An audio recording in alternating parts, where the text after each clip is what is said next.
Hello everyone! Share ko lang po ang ating exposed outdoor power station. Yan po. And included po niyan, we have a manual.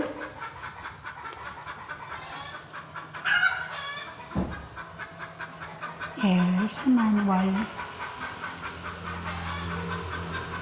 Ang ating pwedeng pangsaksak po sa kuryente to charge and solar panel. Ayan, tinry ko po siyang i-charge sa cellphone and it works. Then may flashlight po siya sa gilid, so pwede po siyang gamitin for camping. Yan, daming manok dito.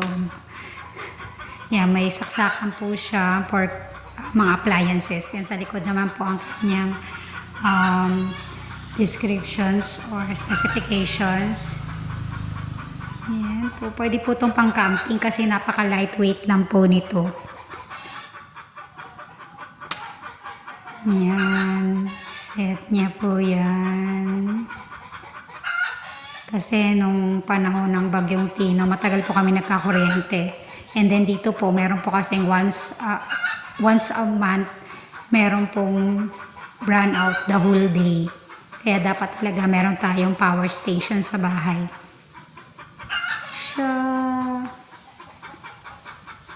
Yan, tinry ko siyang i-charge sa solar and then nag-work naman siya. So, hindi pa namin na-iayos niyan. Tinry ko lang muna.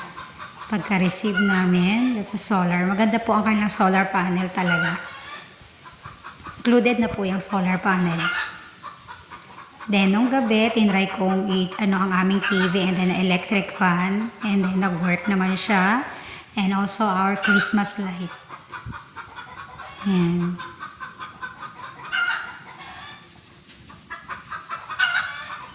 Yan. So, if ever na may mga emergency, na brownout, na mga bagyo, hindi ka na mangangamba kasi meron ka ng power station. Kailangan lang naka-ready siya or naka-charge, no? Or hindi mo na siya tatanggalin sa pagkaka-charge sa solar panel para meron na siyang naka-charge na siya ng kuryente. Kulitin. Yan po ang aming Christmas light using the power station. Ayan po siya. So, baka gusto niyo rin po nito. Pwede niyo pong i-check ang ating basket or ang ating link for the exposed outdoor power station.